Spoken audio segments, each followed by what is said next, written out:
మా latest videos కోసం మా ఈ తెలుగు న్యూస్ ఛానల్ సబ్స్క్రైబ్ చేసి గంట సింబల్ యాక్టివేట్ చేసుకోండి. ఆదివారం రోజు సాయంత్రం 6 నుండి 7 గంటల మధ్యలో బెల్లంతో ఇలా చేసి అక్కడ పడేస్తే చాలు, అప్పులన్నీ కూడా తీరిపోతాయి. భూములు, బంగారము కొనుక్కునే అవకాశాలు వస్తాయి, మంచి యోగాలు వస్తాయి. కాబట్టి ఆదివారం రోజు బెల్లంతో తప్పకుండా ఈ పరిహారం చేయండి. చాలా మంచి రిజల్ట్ వస్తుంది, మంచి ఫలితం వస్తుంది. ఆ ఫలితాన్ని చూసి మీరే ఆశ్చర్యపోతారని సిద్ధశాస్త్రం చెప్తుంది. కాబట్టి ఆదివారం రోజు బెల్లంతో ఇలా చేయండి. భూలాభం కలుగుతుంది, భూములు కొనుక్కునే యోగం వస్తుంది, బంగారం కొనుక్కునే యోగాలు కూడా వస్తాయి, రాజయోగాన్ని అనుభవిస్తారు. ఈ బెల్లం పరిహారం చాలా విశేషమైనది. బెల్లంతో ఎటువంటి పరిహారాలు చేసినా అద్భుతమైన ఫలితాలు వస్తాయి. బెల్లం చాలా పవిత్రమైన పదార్థం, చాలా శుద్ధి కలిగిన పదార్థం. అందుకే దేవుడికి ఏ నైవేద్యం చేసినా బెల్లంతోనే చేస్తారు. బెల్లంతో చేసిన నైవేద్యానికే అధిక ప్రాధాన్యత ఇస్తారు. ఎందుకంటే బెల్లంలో ఆ పవిత్రత ఉంటుంది. ఇటువంటి బెల్లంతో ఆదివారం రోజు ఒక పరిహారం చేస్తే మీ జీవితంలో ఉండే అన్ని రకాల సమస్యలు పోతాయి.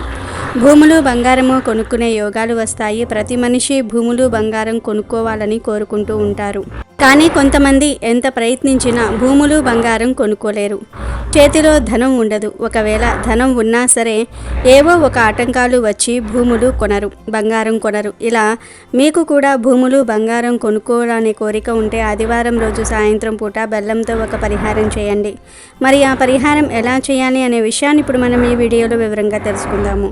అంతకన్నా ముందు భూమిని దానం చేస్తే ఎటువంటి ఫలితం వస్తుందో తెలిపే పురాణ కథను విందాం. ఒకసారి దేవేంద్రునికి దేవగురువైన బృహస్పతుల వారు భూదానము యొక్క గొప్పదనమును గూర్చి వివరిస్తూ ఈ కథ చెప్పారు. మాలవ దేశంలో ఒక ఘోర అరణ్యం ఉన్నది. అది సూర్యరశ్మి కూడా చొచ్చుకుపోలేనంత దట్టమైన అడవి. మహా అరణ్యంలో ఒక పెద్ద బూరుగు చెట్టు ఉన్నది. శాఖోపశాఖలతో బాగా విస్తరించి ఉన్న ఆ శాల్మలి వృక్షం ఎన్నెన్నో పక్షులకు, జంతువులకు సమాశ్రయాన్ని కల్పిస్తున్నది. చిలుకల కలకల రావాలతో, జలపాతాన శబ్దాలతో పచ్చగా కన్నులకు పండుగ ఉన్నది ఆ అడవి. బూరుగు చెట్టు కొమ్మపై తామ్రతుండం అనే ఒక రామచిలుక కాపురం ఉండేది. ఆ చిలుక తన పిల్లలకు నివ్వరి పేరు ఆహారముగా పెట్టేది. తామ్రతుండం పిల్లలు ఆ వడ్లను ఎలా తినాలో కూడా తెలియని పసికూనలు.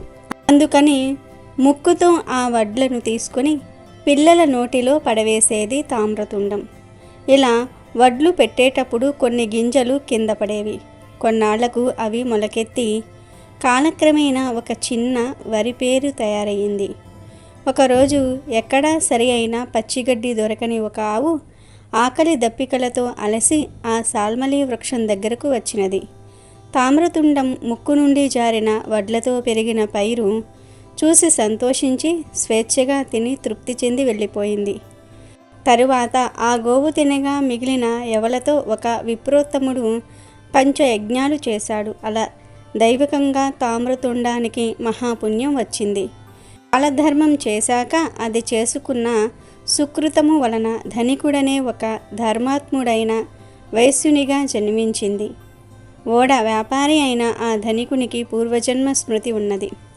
అజ్ఞానవశాత్తు తన ముక్కు నుండి జారిపడిన ధాన్యం మొలకెత్తి ఒక గోవు, ఒక విప్రుడు ఆ పంటను ఉపయోగించుకున్నందుకే తనకు ఇంత ఫలితం వచ్చిందని తెలిసిన ఆ ధనికుడు ఎన్నో ఫలవద్దాలైన మంచి మాగాణి భూములను పండితులకు దానం చేశాడు.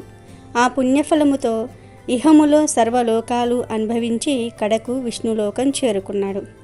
కథలోని నీతి ఏమిటి అంటే, సస్య సంపూర్ణము, ఫలవృక్ష సమన్వితము అయిన భూమిని భక్తితో సత్పురుషునకు సమర్పించిన వాడికి ఆ లోకం కరతలా మలకం. తెలియక తన భూమి లేని పైరు ఇతరులకు ఉపయోగపడినందుకే తామ్రతుండానికి అంత పుణ్యం వస్తే, ఇక జ్ఞానపూర్వకముగా ఫల వృక్షములు ఉన్న భూమిని అర్హునికి దానం చేస్తే ఎంత ఫలమో ఆ పరమేశ్వరునికే తెలుసు. ఇక వీడియోలోకి వస్తే, ఆదివారం రోజు చక్కగా ఒక కుందు బెల్లం తీసుకోండి. అంటే అర కేజీ కానీ కేజీ కానీ ఉంటుంది. బయట మార్కెట్లో అర కేజీ కుందులు ఉంటాయి, కేజీ కుందులు కూడా ఉంటాయి. ఈ రెండిటిల్లో ఏదో ఒక కుందిని తెచ్చుకొని ఆదివారం రోజు సాయంత్రం 6 నుండి 7 గంటల మధ్యలో కాళ్ళు చేతులు కడుక్కొని చక్కగా బెల్లం కుందిని తీసుకోండి. అలాగే కొంచెం కుంకుమను కూడా తీసుకుని ఆ కుంకుమలో నూనె కలిపి పేస్ట్ లాగా తయారు చేయండి. తరువాత ఈ పేస్ట్లో ఒక పుల్లని వేసి ఆ పుల్ల సాయంతో బెల్లం కుందు మీద మీ కోరికను రాయండి. అంటే ముందు మీ పేరు రాసి ఆ పేరు కింద ఒక కోరికను రాయండి. నాకు భూములు కావాలి, లేదా నేను భూములు కొనుక్కోవాలి అని, లేదా నేను బంగారం కొనుక్కోవాలని, లేదా మేము ఇల్లు కొనుక్కోవాలని, అపార్ట్మెంట్ కొనుక్కోవాలని, ఇలా మీకు ఏ కోరిక ఉంటే ఆ కోరికను రాయండి. కానీ గుర్తుపెట్టుకోండి, కేవలం ఒక కోరికను మాత్రమే రాయండి. మీ పేరు, కోరిక రాసిన తర్వాత ఈ బెల్లం ముక్కను ఎక్కడైనా సరే చెట్టు మొదట్లో పెట్టేయండి. అంటే పొలాల దగ్గర చెట్లు పిచ్చి పిచ్చిగా పెరుగుతూ ఉంటాయి. అలాంటి చోట్లకు ఎవ్వరూ వెళ్ళరు. ముళ్ళ కంపల్లాగా చెట్లు పెరుగుతాయి కదా, అలాంటి చెట్ల దగ్గరకు వెళ్ళి ఆ చెట్ల దగ్గర ఈ బెల్లాన్ని పడవేయండి. ఇలా ఆదివారం రోజు సాయంత్రం చీకటి పడే సమయంలో, అంటే 6 నుండి 7 గంటల మధ్యలో చేయాలి.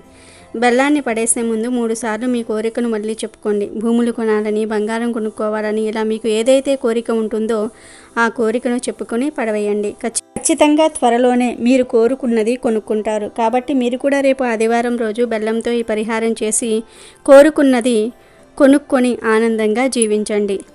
రేపు ఆదివారం రోజు ఈ రెండూ కలిపి మీ ఇంటి గుమ్మం దగ్గర చల్లండి చాలు. మీ కష్టాలు, అప్పుల బాధలు తీరిపోతాయి.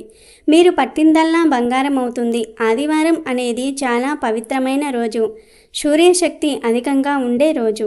మా ఇంట్లో బాగా కష్టాలు వస్తూ ఉన్నాయి, విపరీతంగా ఆర్థిక సమస్యలతో సతమతమవుతూ ఉన్నాం అని బాధపడేవారు ఖచ్చితంగా ఆదివారం రోజు ఈ రెండింటినీ కలిపి గుమ్మం దగ్గర చల్లండి. మీకున్న అష్టదరిద్రాలు తొలగిపోతాయి, అష్టైశ్వర్యాలు కలుగుతాయి. మరి ఆదివారం రోజు గుమ్మం దగ్గర ఏం చెయ్యాలి, ఏం చల్లాలి, ఏం చల్లితే సమస్యలు పోయి సకల ఐశ్వర్యాలు సిద్ధిస్తాయి అనే విషయాన్ని ఇప్పుడు మనం ఈ వీడియోలో తెలుసుకుందాము. ఆదివారం అంటే సూర్యభగవానుడికి ఎంతో ప్రీతికరమైన రోజు. ఆదివారం రోజు గుమ్మం మీద ఇది చల్లితే మీ కష్టాలన్నీ కూడా తీరిపోతాయి, దశ మారిపోతుంది అని పండితులు చెప్తూ ఉన్నారు.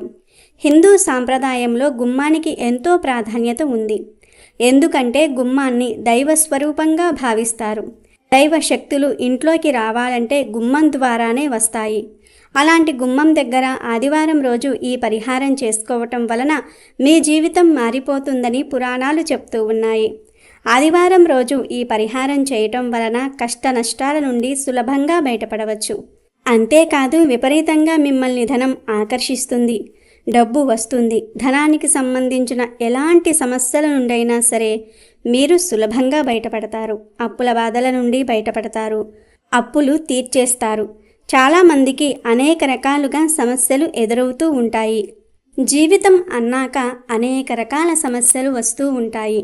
ఆర్థిక సమస్యలు, ఆరోగ్య సమస్యలు, అప్పుల బాధలు, ఇలా అనేక రకాలుగా సమస్యలు ఎదురవుతూనే ఉంటాయి.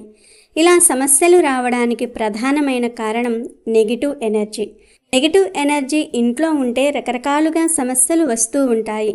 పిల్లల ఆరోగ్యం పాడైపోవటము, ఇంటి యజమాని ఆరోగ్యం బాగోలేకపోవటము, ఇంట్లో ఎవరో ఒకరికి ఎప్పుడూ తలనొప్పి రావటము, ఇంట్లో ఉండాలంటే చిరాకుగా అనిపించటము, ఏమీ పని చేయకపోవటము, పని చేయాలని ధ్యాస ఉండకపోవటం, ఇవన్నీ కూడా నెగిటివ్ ఎనర్జీ ఇంట్లో ఉందని తెలియజేసే సంకేతాలు. ఈ నెగిటివ్ ఎనర్జీ పోవాలంటే ఖచ్చితంగా ఈ పరిహారం చేయాలి. ఈ చిన్న పరిహారం చేయటం వలన మీ ఇంట్లో ఉన్న నెగిటివ్ ఎనర్జీ పూర్తిగా పోయి పాజిటివ్ ఎనర్జీ వచ్చేస్తుంది. ఆరోగ్య సమస్యలు, తలనొప్పి, చిరాకు అన్నీ కూడా తొలగిపోతాయి. ఆదివారం రోజు ఉదయం 5 నుండి 6 గంటల మధ్యలో సూర్యుడు రాకముందే ఈ పరిహారం చేయాల్సి ఉంటుంది. ఏమీ లేదు, ఆదివారం రోజు చిన్న గ్లాసులో స్వచ్ఛమైన నీళ్లు కొన్ని తీసుకోండి. రాగి గ్లాసు, వెండి గ్లాసు, స్టీలు గ్లాసు, గాజు గ్లాసు, ఇలా ఏ గ్లాసులో తీసుకున్నా పర్వాలేదు. ఏదో ఒక గ్లాసులో నీటిని తీసుకోండి. అలా గ్లాసులో నీళ్లు తీసుకున్న తర్వాత ఆ నీటిలో కొంచెం కర్పూరం పొడి వేయండి. కర్పూరం పొడి అంటే ఏమీ లేదు, పచ్చ కర్పూరాన్ని తీసుకొని పొడి చేసి ఆ పొడిని నీటిలో కలపండి. పచ్చ కర్పూరం లేకపోతే కర్పూరం బిళ్ళలను అయినా సరే పొడి చేసి నీటిలో కలపండి. దీంతో పాటు మీ ఇంట్లో అత్తరు ఉంటే ఆ అత్తరును కూడా 2 చుక్కలు నీటిలో కలపండి. ముఖ్యంగా మల్లెపూల వాసన వచ్చే అత్తరు కానీ లేదా గులాబీ పూల వాసన వచ్చే అత్తరును కానీ కలిపితే చాలా మంచిది. అసలు అత్తరు మీ దగ్గర లేకపోతే రోజ్ వాటర్ కొంచెం కలపండి. ఇలా ఇవన్నీ నీటిలో వేసిన తర్వాత నీటిని బాగా కలిపి ఆ నీటిలో ఒక బిర్యానీ ఆకును వేసి ఆ ఆకుతో గుమ్మం దగ్గర నీటిని చల్లండి. చల్లటం అంటే జారి పడిపోయేంతలా చల్లమని కాదు, బిర్యానీ ఆకు సహాయంతో ప్రోక్షించండి. మెయిన్ డోర్ గుమ్మం మీద ముందు ప్రోక్షించండి అంటే చల్లండి. ఆ తర్వాత మీ ఇంట్లో అన్ని గదుల్లో మూలమూలల్లో కూడా ఈ నీళ్లు చల్లండి. ఆదివారం రోజు ఇలా చేయటం వలన మీ ఇంట్లో ఉన్న నెగిటివ్ ఎనర్జీ మొత్తం కూడా పోతుంది, పాజిటివ్ ఎనర్జీ పెరుగుతుంది, మీ ఇంట్లో ఉన్న సమస్యలన్నీ కూడా తొలగిపోతాయి. ఇంట్లో వారికి పదే పదే తలనొప్పి రావటము, అనారోగ్యం చేయటము, ఇంట్లో ఉండాలనిపించకపోవటము, చిరాకుగా అనిపించటము, ఇలాంటి సమస్యలన్నీ కూడా పోతాయి. పాజిటివ్ ఎనర్జీ బాగా పెరుగుతుంది. ప్రతి ఆదివారం గనుక ఈ పరిహారం చేశారంటే లక్ష్మీదేవి మీ ఇంట్లో తిష్ట వేసుకొని కూర్చుంటుంది. మీకు ఉండే ఆర్థిక సమస్యలు, అప్పుల బాధలు అన్నీ కూడా తీరిపోతాయి. ముఖ్యంగా ఎవరైతే మేము ఎంత ప్రయత్నించినా అప్పులు తీర్చలేకపోతూ ఉన్నాం అని ఎప్పుడూ దిగులుగా ఉంటారో అలాంటి వారు ఈ పరిహారం చేసుకుంటే చాలా చక్కటి ఫలితం అనేది వస్తుంది. అప్పులు తీర్చే మార్గాలు తెలుస్తాయి, ధన సంపాదన పెరుగుతుంది, ఏ పని చేసినా ఆ పనిలో కలిసి వస్తుంది. ఇంటి ఇల్లాలు లేదా ఇంటి యజమాని లేదా ఇంట్లోని పిల్లలు ఎవరైనా సరే ఈ పరిహారం చేసుకోవచ్చు.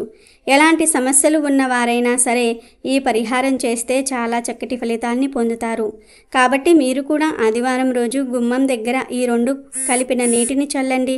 మీకు ఉన్న దరిద్ర బాధలన్నీ కూడా తొలగించుకుని సంతోషంగా జీవించండి. వీడియో నచ్చితే లైక్ చేయండి, షేర్ చేయండి, బట్ సబ్స్క్రైబ్ చేసుకోవడం మర్చిపోవద్దు.